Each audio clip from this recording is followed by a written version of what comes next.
Since we met you people 500 years ago, look at us. We've given everything. You are still taking. It's true.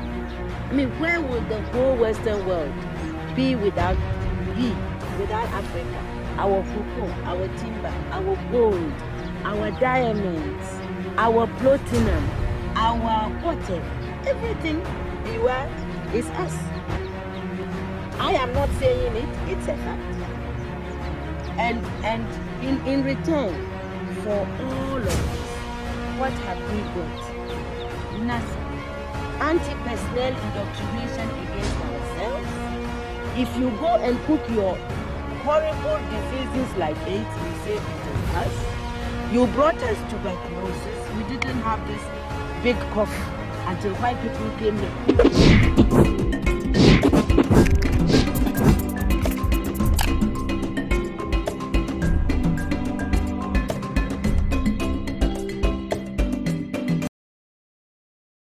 Ama Aidoo, née Christina Ama Aidoo, was born 23rd of March in the year 1942.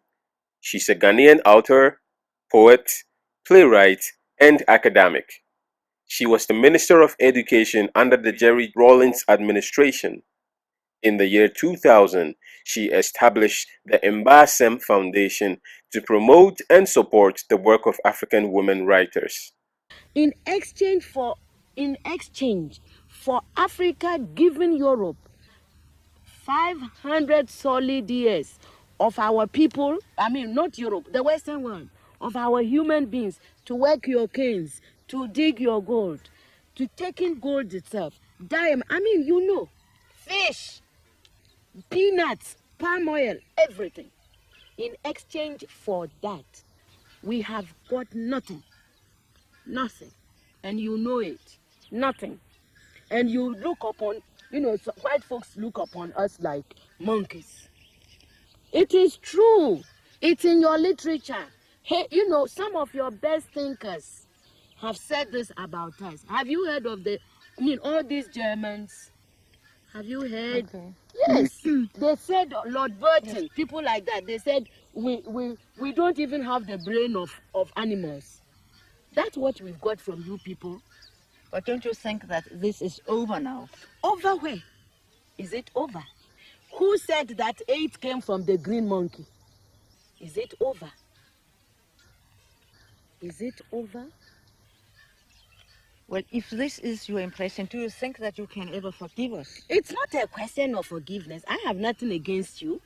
My point is that you did and you are doing for your survival what is necessary. We can't blame you for that.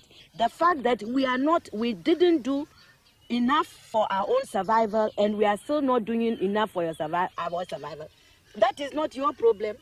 You know, even everybody that God has created has a sense of survival. You know, and if we don't develop it, we can't blame white people. You came here because you needed these things. You took gunpowder from the Chinese. You needed them to shoot people.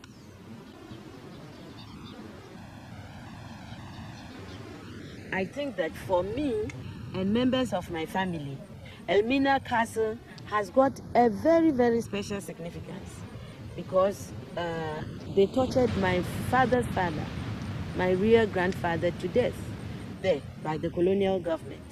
So for me, I mean, when people like me talk about colonization, neo-colonization, it's not just because one is being intellectually smart. You know, I mean, we have personal touches with it. I mean, I cannot forget that this happened to my grandfather. Do you consider AIDS as a new form of colonization? Of course. Why? That's why. You know, my people, the Akans, we have a proverb. It says that good morning, thank you is never enough to salt. Good morning, thank you is never enough to salt anybody's food forever. You cannot build your life on thank you, morning, thank you, English, thank you, God. which is what aid makes. We are always receiving. Nobody, look, and I don't care who hears, nobody anywhere in this world is going to send you their best of anything. Do you see? Neither the experts nor people, you give us what you can afford. Aid is the leftover, really, and it cannot be enough. Aid, you can, when, the world is, now the world is one place. So, there is nothing wrong if my house is in a crisis and you offered me something. There's nothing wrong, because there is interrelationship. But a whole nation, a whole continent cannot live forever on aid. And I think aid we are in Africa, we are in danger of making foreign aid a kind of policy that is wrong.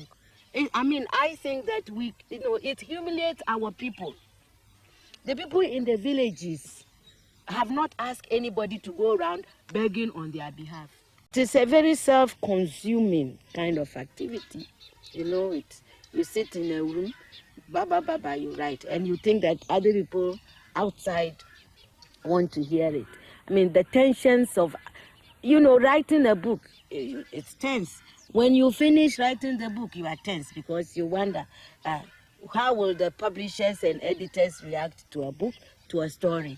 Even when it's published, you wonder, why are they saying that my books are selling in Ghana, in Nigeria, in Sierra Leone, Botswana, Lesotho, even South Africa, Kenya, and I'm still so poor. So all of these issues are part of the real horror of being a woman, a writer, an African. But you don't stop writing because of any of them. You just go on. Life is like that. Of course, I could have chosen a Ghanaian marriage, but maybe that didn't interest me too much. I could also have chosen a black man, white woman, that sort of thing, which is so ordinary, I thought. But precisely because of the historical connections with, African Americans, Afro-Americans, I thought that provided the most incredible, data for writing about this. And obviously I wasn't wrong in the sense that the dilemma, it doesn't, it's like I haven't written anything else after the dilemma of the history and the literature of human people is about the actions and the falling of men. And that literature is really about what makes men and what men do, not about women. So if you write about women, suddenly everybody is asking you, why are all your main characters women? I am a woman. When I stand in the front of a mirror in the morning, I don't see a man. Do you see? I see a woman. So when a woman writes about women, she's not being feminist. She is just being natural.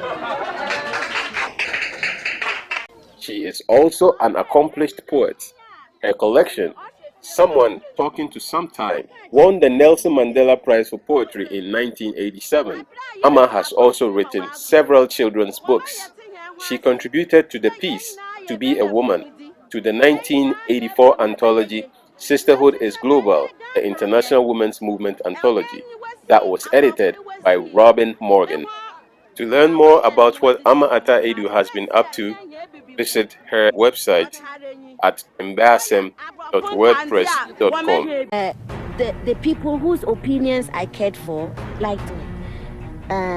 Others didn't. But you see, in a process like the one we had initiated, there were, and I believe there still may be, different forces at work.